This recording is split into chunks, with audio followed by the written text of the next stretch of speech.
What is up, everybody? Unworldly with a Z back for another long-awaited episode of Let's Read. Today we have the true story of the Three Little Pigs. I'm joined by Clever Cat. Everybody knows the story of the Three Little Pigs, or at least they think they do. But I'll let you in on a little secret. Nobody knows the real story, because nobody's ever heard my side of the story. And there's a crazy old wolf, and he's our narrator telling us the story. I'm the wolf, Alexander T. Wolf, but you can call me Al. I don't know how this big bad wolf thing got started, but it's all wrong. I like cheeseburgers. Maybe it's because of our diet. Hey, it's not my fault wolves eat cute little animals with like bunnies and sheeps and pigs. That's just the way we are. If cheeseburgers were cute, folks would probably think you were big and bad too. But, like I was saying, the whole big bad wolf thing is all wrong. The real story is about a sneeze and a cup of sugar. And there's a sneeze and a cup of sugar. Achoo!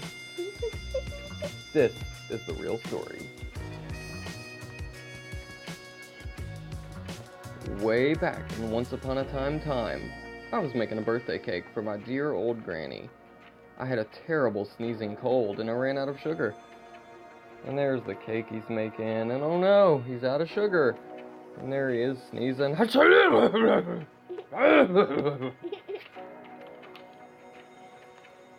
So I walked down the street to ask my neighbor for a cup of sugar. Now this neighbor was a pig. And he wasn't too bright either. See, he built his whole house out of straw. Can you believe it? I mean, who in their right mind builds a house out of straw? And there he is walking down the street. And there's the house made out of straw. Can you believe it? A house made out of straw. So of course, the minute I knocked on the door, it fell right in. I didn't want to just walk into someone else's house, so I called. Little pig, are you in? No answer. I was just about to go home without the cup of sugar for my dear old granny's birthday cake. And that's when my nose started to itch. I felt the sneeze coming on. Well, I huffed, and I snuffed, and there he is. He's knocked down the door, and here he is getting ready to sneeze.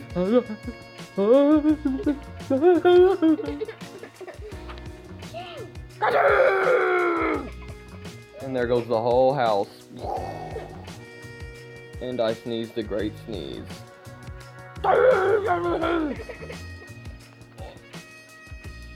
And you know what? That whole darn straw house fell down. And right in the middle of the pile of straw was the first little pig. Dead. As a doornail. He had been home the whole time. And there he is, wiping his nose. And there's the dead pig. You hear that? I was quiet, because dead pigs don't make a noise.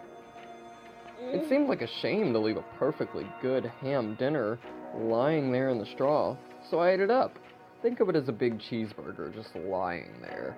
And there he is, and he's looking. Ooh, that pig's got a nice butt. I'm gonna eat it.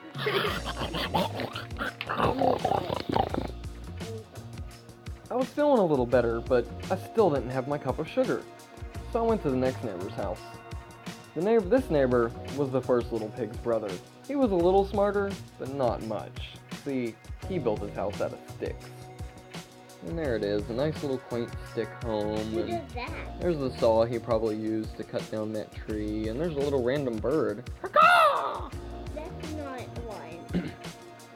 I rang the bell on the stick house. Nobody answered. I called. Mr. Pig, are you in? He yelled back. Go away, wolf. You can't come in. I'm shaving the hairs on my chinny chin chin. And here he is. He's got his razor and he's shaving without any shaving cream. He's dry shaving. That probably hurts, but he's got a bowl of water, so that's cool. And there's a picture of his great-grandmother. She's probably a nice lady. And there's the wolf's butt. He probably just farted. I just grabbed the doorknob when I felt another sneeze coming on. I huffed and I snuffed and I tried to cover my mouth, but I sneezed a great sneeze. And here he is sneezing. That's not how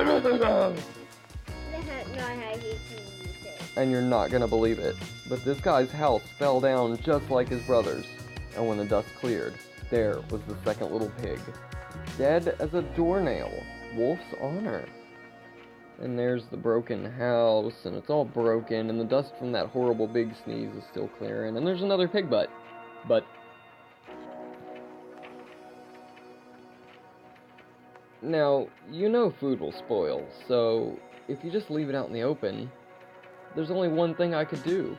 I had dinner again. Think of it as getting a second helping. I was getting awfully full, but my cold was feeling a little better, and I still didn't have that cup of sugar for my dear old granny's birthday cake. So, naturally, I went to the next house. This guy was the first and second little pig's brother. He must have been the brains of the family because he built his house out of bricks. And here's the brick house. It looks more like a castle to me, really. Yeah. And there's the wolf. He's walking up to say hello. It is his head. I knocked on the brick house. No answer. I called, Mr. Pig, are you in?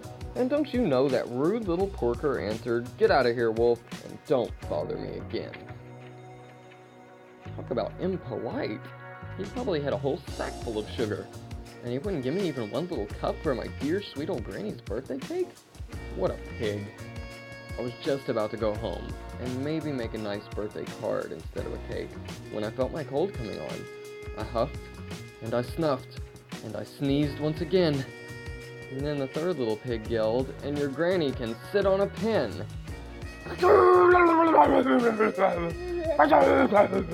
And there he is sneezing, and there's the little pig, and look, he looks mean. He looks angry, like he's about to beat somebody up. In the face. Now, usually, I'm a pretty calm fellow, but when somebody talks about my granny like that, I go a little crazy. When the cops drove up, of course, I was trying to break down the pig's door, and the whole time, I was huffing and puffing and sneezing and making a real scene. And here come the police, and they've got baseball bats, and I think that's a donut. And there's the little pig wearing a hat, and look, they got their microphone, they're ready to take a statement. And, you know, there's, what is that, a car? Oh, it's a car made out of bricks. And then there's the water trough. And there's the brick house, and there's, like, some flames coming out of it. And here he is, trying to smash down the door. Ah, knock, knock, knock, choo! Knock, knock, knock, choo! Pikachu! The rest, as they say, is history. Big bad wolf. I'll huff and I'll puff and I'll... AP Wolf is big and bad. The news reporters found out about the two pigs I ate for dinner. They figured a sick guy going to borrow a cup of sugar didn't sound very exciting. So they jazzed up the story with all that huff and puff, I'll blow your house down, and I'm the big bad wolf. That's it. That's the real story. I was framed. But maybe you could loan me a cup of sugar. And there's the wolf, and he starts getting old, and he's got this cup, and here's this cup. He looks real old, like an old ham hock. So I wouldn't loan this wolf a cup of sugar. He'll probably eat you, because, you know. I would. So that is the end of the true story of the three little pigs. And you know, now that I've heard that, I don't think the big bad wolf was such a bad guy. He just wanted a hachoo cup of sugar. Alright, so...